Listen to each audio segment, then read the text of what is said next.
The Seattle Seahawks, with the 81st pick in the third round, have finally answered all of the fans' cries. Please give us an interior offensive lineman, and you are going to get one now in Christian Haynes, a guard out of Connecticut who will fit right in here and will be a very fine player for your Seattle Seahawks. This is a guy that can move in space. He is strong with his hands. He understands leverage really well. He's at that 6'3" size, so he's got that not oversized stuff that you get with guards on the inside at times. A really, really good player for your Seattle Seahawks here, and a solid pick. The value was right for where they're taking him at.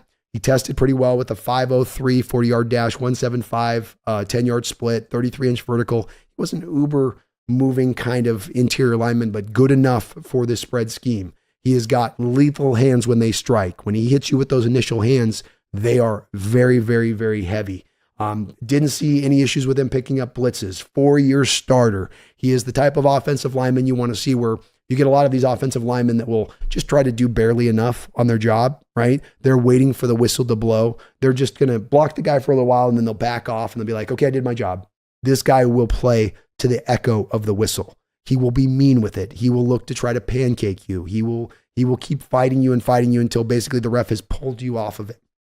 So a fun kind of offensive lineman, the traditional type you'd like, in that he can move, but then he also brings a little bit of that nasty attitude to the play that you have to have for the position. If you're going to move full-grown men off a spot, you got to bring a little bit of a chip on your shoulder in how you're playing, and you feel that from Christian Haynes. This isn't going to be the most sexiest of picks from Seahawks fans' perspectives. I know many are going to be banging the drum here for us to have potentially gone for an inside linebacker here, but I think you could make the argument also that the interior offensive line was getting thinner and thinner and thinner through this third round, whereas when we dip back over to the fourth round, we're still going to have some good selections in regards to the inside linebacker. So I love this pick from the Seattle standpoint. I think this was one of the safer offensive linemen that you could have taken in this draft because he's got 4 years of starting, because he moves well enough to fit in this scheme. This isn't going to be a guy that I think you're going to have to wait a long period of time to see him get out on the field and find his footing. In fact, I could easily see him be a day one starter for you at left guard.